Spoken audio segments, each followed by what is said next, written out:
പ്രിയപ്പെട്ടവരെ, എൻ്റെ ഒരു പുതിയ കഥ, മഞ്ഞുകാലം ലില്ലിപ്പൂക്കളോട് ചെയ്തത്.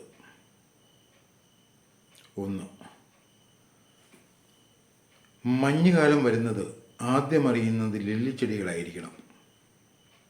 മണ്ണിൻ്റെ ഗർഭഗൃഹങ്ങളിൽ സുഷുപ്തിയിലാണ്ട തൻ്റെ ജീവബന്ധുക്കളെ അവൾ വിളിച്ചുണർത്തും.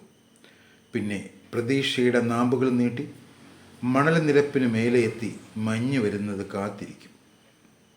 വിരുന്നുകാരനാവട്ടെ അവയെ ചേർത്ത് തലോടും. അങ്ങനെ മുറ്റം നിറയെ ലില്ലിപ്പൂക്കളുടെ പൊട്ടിച്ചിരികൾ ഉയരും. പ്രഭാത സവാരിക്കെത്തുന്ന മാരുതനാകട്ടെ നാമ്പുകളെ ഉലച്ച് ഇറുകെ പുണർന്നിരിക്കുന്ന തുഷാര ബന്ധുക്കളെ ചിതറിച്ച് രസിക്കും. മഞ്ഞുകാലത്തെ സൂര്യൻ അലസനും മടിയനുമാണ്. എല്ലാ പൂക്കളും വിടർന്നുല്ലസിക്കുന്നതുവരെ അവൻ അലസഗമനം നടത്തും. പിന്നെ മെല്ലെ മെല്ലെ വേഗതയാർജിക്കും. റൂത്ത് ഉറക്കച്ചടവോടെ ജാലകത്തിൻ്റെ ചില്ലുപാളികൾ തുറന്നു. തണുപ്പ് മുറിയിലേക്ക് അരിച്ചു കയറി. ജാലകത്തിലൂടെ അവളെ കണ്ട പൂച്ചെടികൾ സന്തോഷത്തോടെ ഇളകിയാടി. വരൂ, പുറത്തേക്ക് വരൂ, ഈ നനുത്ത മഴയിൽ കുളിക്കൂ, നനുത്ത മഞ്ഞുമഴയിൽ കുളിക്കൂ. അവ അവളെ വിളിച്ചുകൊണ്ടേയിരുന്നു. അവളാകട്ടെ ഉള്ളം പിടയുന്ന ഒരു നോവിൽ ജനാലകൾ വലിച്ചടച്ചു. പിന്നെ കിടക്കയിലെത്തി കമിഴ്ന്നു കിടന്ന് തേങ്ങി. മഞ്ഞുകാലമായാൽ പിന്നെ റൂത്ത് അങ്ങനെയാണ്. സ്വതവേ അവളെ പൂണ്ടുപിടിച്ചിരിക്കുന്ന വിഷാദങ്ങൾ മഞ്ഞിൽ മൂർച്ഛിക്കും. സ്വന്തം ദുരവസ്ഥയോർത്ത് അവൾ തേങ്ങിക്കരയും. 12 വർഷങ്ങൾക്ക് മുൻപ് ഇങ്ങനെയൊരു മഞ്ഞുകാലത്താണ് അവളുടെ ജീവിതം കീഴ്മേൽ മറിഞ്ഞത്. അന്നവൾ 2 വയസ്സ് തികയാത്ത ഒരു കുഞ്ഞിൻ്റെ അമ്മയായിരുന്നു. ആ കുഞ്ഞിനെ ഓർക്കുമ്പോൾ അടിവയറ് പിളരുന്ന അസഹനീയമായ വേദനയിൽ അവൾ പുളയും. സന്തോഷകരമായ നിമിഷങ്ങൾ എത്ര പെട്ടെന്നാണ് ദുഃഖത്തിൻ്റെ മഹാഗർത്തങ്ങളിലേക്ക് ആണ്ടുപോകുന്നത്. അർത്ഥബോധാവസ്ഥയിൽ അവളുടെ മനോമുകുരത്തിലൂടെ അന്നത്തെ സംഭവങ്ങൾ തെളിഞ്ഞു വന്നു. കിടപ്പുമുറിയുടെ വാതിലിൽ ആരോ മുട്ടുന്നത് കേട്ട് സ്റ്റെഫാനാണ് ആദ്യം വാതിൽ തുറന്നത്. വിരണ്ട കാളയെപ്പോലെ ഒരാൾ മുറിയിലേക്ക് തള്ളിക്കയറുന്നത് സ്റ്റെഫാന് തടയാനായില്ല. എങ്കിലും ഒരു നിമിഷത്തെ അമ്പരപ്പിന് ശേഷം സ്റ്റെഫാൻ അരയിൽ നിന്ന് കത്തിയെടുത്ത് ആഗതിനെ തടയാൻ ശ്രമിച്ചു. അഭ്യാസിയായ അയാൾ നിഷ്പ്രയാസം സ്റ്റെഫാനെ കീഴടക്കി ബന്ധിച്ചു. എന്നിട്ട് തന്നെ നോക്കി അലറി, ആ കുഞ്ഞിനെ ഇങ്ങി തരൂ, ഇത് ആൺകുഞ്ഞല്ലേ. സ്തബ്ധയായി നിന്ന് അവളുടെ നേരെ കൈനീട്ടി അയാൾ അലറി, ഇത് ഹെറോദിൻ്റെ കൽപ്പനയാണ്. 3 വയസ്സിന് താഴെയുള്ള എല്ലാ ആൺകുട്ടികളെയും ഞങ്ങൾ വധിക്കും. ഇവിടെ എവിടെയോ ഒരു ദിവ്യശിശു ജനിച്ചിട്ടുണ്ട്. ഞങ്ങൾക്ക് അവനെ വേണം. അവനെ തിരിച്ചറിയാനാവാത്തത് കൊണ്ട് എല്ലാ ശിശുക്കളെയും വധിക്കാനാണ് കൽപ്പന. നോക്ക്, ഞങ്ങളുടേതൊരു സാധാരണ മനുഷ്യക്കുഞ്ഞാണ്. എന്നിൽ നിന്നും ഇവൾക്ക് ജനിച്ച കുഞ്ഞ്. അതിന് ദിവ്യത്വം ഒന്നുമില്ല, ദയ ഉണ്ടാകണം, സ്റ്റെഫാൻ കരഞ്ഞു പറഞ്ഞു. പക്ഷേ അയാൾ കുഞ്ഞിന് വേണ്ടി ഒരു കൈ നീട്ടി. മറ്റേ കൈയിൽ അയാളുടെ ഉടവാൾ തിളങ്ങി. പെട്ടെന്ന് തോന്നിയ ഒരു ബുദ്ധിയിൽ റൂത്ത് തൻ്റെ വിലപിടിപ്പുള്ള ഒരു ആഭരണം അയാൾക്ക് നേരെ എറിഞ്ഞു. ഇത് സ്വീകരിക്കൂ, പൂർവികമായി കിട്ടിയ അമൂല്യമായ ആഭരണമാണ്. ഞങ്ങളുടെ കുഞ്ഞിനെ ഉപദ്രവിക്കരുത്. അയാൾ ആഭരണം സസൂക്ഷ്മം പരിശോധിച്ച് വസ്ത്രത്തിൽ കൊളുത്തിയിട്ടു. പിന്നെ ക്രൂരമായി ചിരിച്ച് കുഞ്ഞിനെ പിടിച്ചു വാങ്ങാൻ ശ്രമിച്ചു. ഈ ശിക്ഷയിൽ നിന്നും എൻ്റെ കുഞ്ഞിനെ ഒഴിവാക്കി തന്നുകൂടെ? പകരം ഞങ്ങൾക്കുള്ളതെല്ലാം നിങ്ങൾ എടുത്തുകൊള്ളൂ. ഞങ്ങൾ രഹസ്യമായി ഈ നാട് വിട്ടു പോയിക്കൊള്ളാം. ആരെയും ഒഴിവാക്കരുത് എന്നത് രാജകൽപ്പനയാണ്. ഹെറോദിൻ്റെ ചാരക്കണ്ണുകളെ എനിക്ക് പൂർണ്ണ വിശ്വാസവുമാണ്. എന്തെങ്കിലും ഒരു വഴി പറഞ്ഞു തരൂ, റൂത്ത് കെഞ്ചി. നിങ്ങൾക്ക് മാത്രമായി എന്ത് വഴി? നോക്ക്, സുന്ദരനായ എൻ്റെ കുഞ്ഞിന് അതിസുന്ദരിയായ ഒരമ്മയുണ്ട്. റൂത്ത് തൻ്റെ മേൽവസ്ത്രം ഉരിഞ്ഞെറിഞ്ഞു. ദയനീയ സ്വരത്തിൽ അയാളുടെ മൊഴിഞ്ഞു. നോക്ക്, എൻ്റെ മാറിടങ്ങൾ നോക്ക്. എൻ്റെ ഭർത്താവ് സ്റ്റെഫാനും പിന്നെ ഈ കുഞ്ഞുമല്ലാതെ മറ്റാരും കണ്ടിട്ടില്ലാത്തത്. നിങ്ങൾക്ക് എന്നിൽ നിന്ന് എന്തും സ്വീകരിക്കാം. പകരം എൻ്റെ കുഞ്ഞിനെ വിട്ടുതരൂ. സ്റ്റെഫാൻ ഉച്ചത്തിൽ അലറി. അയാൾ നിസ്സഹായനായിരുന്നു. ആഗതൻ്റെ കണ്ണുകൾ തിളങ്ങി. പിന്നെ പരുക്കൻ മട്ടിൽ പറഞ്ഞു, അതൊക്കെ പിന്നെയാവാം, ആദ്യം കുഞ്ഞിനെ തരൂ. റൂത്ത് അവളുടെ വസ്ത്രങ്ങൾ ഓരോന്നായി കീറിയെറിഞ്ഞു. എങ്ങനെയും എന്ത് വില കൊടുത്തും കുഞ്ഞിനെ രക്ഷിക്കണം. നീ അതിസുന്ദരി തന്നെ, അയാൾ ചിരിച്ചു. പക്ഷേ നിന്റെ സൗന്ദര്യത്തെക്കാൾ മൂർച്ചയുണ്ട് ഹെറോദിൻ്റെ വാൾത്തലയ്ക്ക്. ശിശുവിനെ ഞാൻ വധിച്ചില്ലെങ്കിൽ, അവൻ്റെ തല ചക്രവർത്തിക്ക് മുന്നിൽ ഹാജരാക്കിയില്ലെങ്കിൽ അതോടെ എൻ്റെ ജീവൻ കഴിഞ്ഞു. നിന്റെ മാതകത്വത്തെക്കാൾ ഇപ്പോൾ എനിക്ക് വിലയുള്ളത് എൻ്റെ സ്വന്തം ജീവൻ. നോവിക്കരുത്, കുഞ്ഞിനെ നോവിക്കരുത്, എൻ്റെ കുഞ്ഞിനെ നോവിക്കരുത്. ഞാൻ അവൻ്റെ വായിലേക്ക് ഈ മുലയൊന്ന് തള്ളിക്കയറ്റി വെച്ചോട്ടെ. നോവിക്കരുത്, എൻ്റെ കുഞ്ഞിനെ നോവിക്കരുത്. അവൾ തേങ്ങിക്കൊണ്ടേയിരുന്നു. പിന്നീട് അവൾക്ക് ബോധം വന്നപ്പോൾ ശിരസറ്റ പൊന്നോമനയുടെ ശരീരം അവൾ മാറോട് അടക്കി പിരിച്ചു ചെന്നു.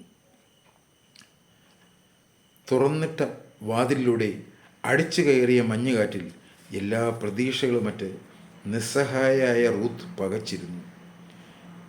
ഏറെ നീണ്ട മൗനത്തിനപ്പുറം മുറിയിൽ ഇരുട്ട് പരന്നപ്പോൾ അവൾ പതിഞ്ഞതെങ്കിലും ഉറച്ച ശബ്ദത്തിൽ പറഞ്ഞു, സ്റ്റെഫാനി, കഴിവുകെട്ട ദുർബലനും നിർഭാഗ്യവാനുമായ സ്റ്റെഫാനി, അങ്ങനെ ഒരു ദിവ്യശിശു ജനിച്ചിട്ടുണ്ടെങ്കിൽ, അവൻ ഹെറോദിൻ്റെ വാൾത്തലയിൽ നിന്ന് രക്ഷപ്പെട്ടിട്ടുണ്ടെങ്കിൽ, ശിരസറ്റ എൻ്റെ പൊന്നോമനയെ സാക്ഷ്യം നിർത്തി ഞാൻ പറയട്ടെ, ഞാൻ ഈ റൂത്ത് അവനെ കൊല്ലും. ആ ദിവ്യശിശുവിനെ ഞാൻ കൊല്ലും. നേർത്ത് അവസാനിക്കുന്ന ഒരു തേങ്ങൽ ഇരുട്ടിൽ അലിഞ്ഞു ചേർന്നു. 2. വസന്തകാലം എല്ലാവർക്കും ഉന്മേഷമാണ്. പനിനീർ പൂക്കൾ തൊടിയിൽ നിറയും. പേരെടുക്കാത്ത പലതരം പുൽനാമ്പുകളും തങ്ങളാലാവും വിധം പൂത്തുലഞ്ഞ് വസന്തത്തെ വരവേൽക്കും. വസന്തത്തിൽ ജെറുസലേം പള്ളിയിൽ പെരുന്നാളാണ്. എല്ലാവരും ഉത്സാഹപൂർവ്വം ജെറുസലേമിലേക്ക് തിരിക്കും. പെരുന്നാൾ ആഘോഷിച്ചു വരുന്ന എസ്തറാണ് ആ കഥ റൂത്തിനോട് ആദ്യം പറഞ്ഞത്. ജെറുസലേം ദേവാലയത്തിൽ ഒരു 12 വയസ്സുകാരൻ ജ്ഞാനികളായ പുരോഹിതന്മാരുമായി സംവാദത്തിൽ ഏർപ്പെടുന്നത്രേ. ഭക്തർക്ക് കയറാനാവാത്ത വിധം ദേവാലയം കൈയടക്കിയ കച്ചവടക്കാരെയെല്ലാം ആ ബാലൻ ഒറ്റയ്ക്ക് നേരിട്ട് പുറത്താക്കിയത്രേ. കേട്ടപ്പോൾ ഉള്ളിൻ്റെ ഉള്ളിലൊരു മിന്നൽ. പിന്നെ അടിവയറിൽ ഒരു കുഞ്ഞിൻ്റെ കരച്ചിൽ. ഇതവനല്ലേ ആ ദിവ്യശിശു? എപ്പോഴെങ്കിലും അവനെ കണ്ടുകിട്ടും എന്നുറപ്പായിരുന്നു. ഇതാവണം തൻ്റെ പ്രതിജ്ഞ നിറവേറ്റാൻ പറ്റിയ സമയം.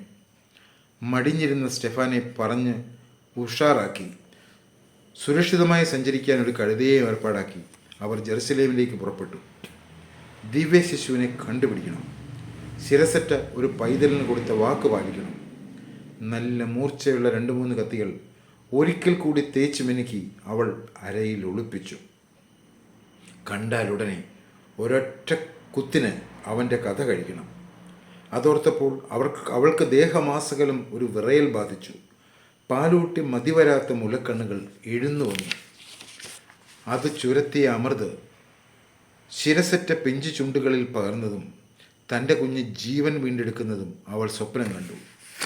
അവളുടെ ഉത്സാഹം കണ്ട് അന്താളിച്ചു പോയ സ്റ്റെഫാൻ അവളെ എടുത്തുയർത്തി കഴുത പുറത്തിരുത്തി വേഗത്തിൽ ജെറുസലേമിലേക്ക് പുറപ്പെട്ടു. 2 രാവും പകലും നിർത്താതെ യാത്ര ചെയ്ത് അവർ ജെറുസലേമിലേക്ക് എത്തിയെങ്കിലും നിരാശയായിരുന്നു ഫലം. പെരുന്നാൾ കഴിഞ്ഞ് പള്ളിവാതിലുകൾ അടച്ച് എല്ലാവരും പോയി കഴിഞ്ഞിരുന്നു. ദിവ്യശിശുവിനെക്കുറിച്ച് അന്വേഷിക്കാൻ പോലും അവിടെ ആരുമില്ലായിരുന്നു. റൂത്ത് ഒരു ഭ്രാന്തിയെപ്പോലെ ജെറുസലേം ദേവാലയത്തിന് ചുറ്റും ഓടി നടന്നു. പുറകെ വന്ന സ്റ്റെഫാനെ കടന്നു പിടിച്ച് അവൻ്റെ ശരീരം മുഴുവൻ കടിച്ച് മുറിവേൽപ്പിച്ചു. പിന്നീട് എപ്പോഴോ തിരിച്ചു മടങ്ങാൻ നോക്കി അവർ കണ്ടത് തുടർച്ചയായ യാത്രയിൽ ക്ഷീണിതനായ കഴുത ചത്തുകിടക്കുന്നതാണ്. ദിവ്യശിശുവേ, നീ എത്ര വഴുതി മാറിയാലും എൻ്റെ പൊന്നു മകന് വേണ്ടി ഞാൻ നിന്നെ കണ്ടുപിടിച്ച് കൊല്ലും, റൂത്ത് ആക്രോശിച്ചുകൊണ്ടേയിരുന്നു. മടക്കയാത്ര നിരാശയുടെ ഭാരം കൊണ്ട് ഏറെ ക്ലേശം നിറഞ്ഞതായിരുന്നു. ഇടയ്ക്ക് തളർന്ന് മരത്തണലിൽ വിശ്രമിച്ചപ്പോൾ അല്പസമാധാനം തേടി അവൾ പൂർവ്വപിതാക്കന്മാരാൽ എഴുതപ്പെട്ട ഗ്രന്ഥം തുറന്നു. കണ്ണിൽപ്പെട്ടത് പെസഹ ആചരണമായിരുന്നു. ആ രാത്രിയിൽ കർത്താവിൻ്റെ സംഹാരദൂതൻ ഈജിപ്തിലൂടെ കടന്നു പോകും. കട്ടളപ്പടയിൽ കുഞ്ഞാടിൻ്റെ രക്തമില്ലാത്ത ഭവനങ്ങളിൽ കടന്ന് ആദ്യജാതരെ വധിക്കുകയും ചെയ്യും. വായിച്ചത് റൂത്തിനെ വീണ്ടും അസ്വസ്ഥയാക്കി. നീതിമാനായ യഹോവയ്ക്ക് പോലും പെറ്റ വയറിൻ്റെ ആദ്യം മനസ്സിലാകില്ലെന്നുണ്ടോ? അവൾ പിറുപിറുത്തു. 3. അവൻ്റെ പേര് യേശു എന്നാണ്. നാടോടി സംഘം പുതിയ വാർത്തകളുമായി എത്തിയപ്പോൾ റൂത്ത് ആവേശപൂർവ്വം അവരോടൊപ്പം കൂടി. എത്ര നാളായി കാത്തിരിക്കുന്നു, ഇനിയും എത്ര നാൾ കാത്തിരിക്കണം? അവളുടെ ആകുലതകൾക്ക് അറുതിയില്ലായിരുന്നു. എന്നാൽ ഇപ്പോൾ ഈ പറഞ്ഞ ലക്ഷണങ്ങൾ വെച്ച് ഇത് അവൻ തന്നെ ആയിരിക്കണം, പണ്ടത്തെ ദിവ്യശിശു. അവൾ ഉറപ്പിച്ചു. ദിവ്യനായ ഒരു യുവാവ് ദേശം മുഴുവൻ ചുറ്റി ജാലവിദ്യകൾ കാട്ടുന്നത്രേ. അവനെ കണ്ടാലുടനെ പിശാച് ബാധിത സുഖപ്പെടുന്നതും കുഷ്ഠരോഗികൾക്ക് സൗഖ്യം കിട്ടുന്നതും നാടോടികൾ വർണ്ണിച്ചു പറഞ്ഞപ്പോൾ അവൾ ഉറപ്പിച്ചു, തൻ്റെ കുഞ്ഞിനേക്കാൾ അല്പം ഇളപ്പം വരും ഇവന്. തൻ്റെ കുഞ്ഞ് ജീവിച്ചിരുന്നെങ്കിൽ ഇപ്പോൾ ലക്ഷണമൊത്ത ഒരു സുന്ദര യുവാവായേനെ. സ്റ്റെഫാനും തനിക്കും അവനൊരു തണലായേനെ. എല്ലാ ദുരിതങ്ങളും ഈ ദിവ്യശിശുവിൻ്റെ ജനനം കാരണമാണ്. ഒരിക്കൽ കൂടി അവനെ കണ്ടെത്താൻ ശ്രമിക്കണം. കൊല്ലാൻ പറ്റിയാൽ നന്ന്, അല്ല കൊല്ലുക തന്നെ വേണം. പറഞ്ഞു കേട്ടതിൽ വെച്ച് അവന് പടയാളികളുടെ സംരക്ഷണയൊന്നും കാണാൻ സാധ്യതയില്ല. അവനാകട്ടെ അഭ്യാസിയുമല്ല. മാത്രവുമല്ല, പുരോഹിതരും ഭരണകർത്താക്കളും അവനെ പിന്തുണയ്ക്കുന്നുമില്ല. റൂത്ത് മുന്നൊരുക്കങ്ങളോടെ പുറപ്പെട്ടു. എവിടം വരെ യാത്ര ചെയ്തിട്ടാണെങ്കിലും ലക്ഷ്യത്തിലെത്താതെ ഇനി മടക്കമില്ലെന്ന് അവൾ ഉറപ്പിച്ചിരുന്നു. ആഴ്ചകളും മാസങ്ങളും കടന്ന് അവർ യൂദയ മുഴുവൻ അവനെ തെരഞ്ഞു. ചെല്ലുന്നിടത്തൊക്കെ തൊട്ട് മുൻപ് വരെ അവനുണ്ടായിരുന്നു എന്ന വിവരം അവളെ വിഷമിപ്പിച്ചു. വല്ലാതെ ഒഴിഞ്ഞു മാറുന്നുണ്ടോ ഈ ദിവ്യൻ? ഒടുവിൽ ക്ലേശകരമായ ഒരു കുന്നിറക്കത്തിൽ അവൾ അത് കണ്ടു. ഒരു പറ്റം പടയാളികളും കുറേ ജനങ്ങളാലും പൊതിയപ്പെട്ട് ഒരു മരക്കുരിശുമായി യേശു. അവന് മരണശിക്ഷ വിധിക്കപ്പെട്ടത്രേ. പക്ഷെ എന്തിന്? ദൈവദൂഷണം പറഞ്ഞതിന് എന്ന് ചിലർ, രാജാധികാരത്തെ വെല്ലുവിളിച്ചതിന് എന്ന് ചിലർ, പൗരോഹിത്യത്തിൻ്റെ അസൂയ എന്ന് വേറെ ചിലർ. അല്ല, മകന് നഷ്ടമായ ഒരമ്മയാണ് നിനക്കാദ്യം വധശിക്ഷ വിധിച്ചത്. ഏത് ഇന്ദ്രജാലത്തിനും ആ വിധിയെ തടുക്കാനാവില്ല, റൂത്ത് സ്വയം പറഞ്ഞു. തിരക്ക് കൂട്ടുന്ന ജനത്തെ വകഞ്ഞു മാറ്റി യേശുവിൻ്റെ അടുത്തെത്തുവാൻ റൂത്ത് ഏറെ പരിശ്രമിച്ചു. അവളുടെ വലം കൈയിൽ നിശ്ചയദാർഢ്യത്തോടെ മൂർച്ചയുള്ള കത്തിയിരുന്ന് വിറച്ചു. ഒടുവിൽ ഒരു നിമിഷാർത്ഥത്തിൽ യേശുവിൻ്റെ തൊട്ടടുത്തെത്തി കുത്തുവാൻ കത്തി ഉയർത്തവേ യേശു പിന്തിരിഞ്ഞ് അവളെ നോക്കി. കണ്ണുകളിൽ കോർത്തു. റൂത്തിൻ്റെ പ്രതികാരം സഫലമാകുന്നത് കാണുവാൻ സ്റ്റെഫാൻ ആയാസപ്പെട്ട് അടുത്തെത്തവേ റൂത്ത് പൊട്ടിക്കരഞ്ഞു. പിന്നെ യേശുവിനെ കടന്നു പിടിച്ച് തെരുതെരെ ചുംബിച്ചു. എൻ്റെ മകനെ, ഞാൻ പെറ്റ മകനെ. പടയാളികൾ തിരിഞ്ഞു നിന്നു. അവർ അവളെ തട്ടിമാറ്റാൻ നോക്കി. ആരോ ഒരാൾ അവളെ നിലത്തേക്ക് വലിച്ചിട്ട് ചവിട്ടി. ജനക്കൂട്ടം ആർത്തലച്ച് അവൾക്ക് മുകളിലൂടെ പാഞ്ഞു. ഇവനെ ക്രൂശിക്കുക. പിന്നീടാരും റൂത്തിനെ കണ്ടിട്ടേയില്ല.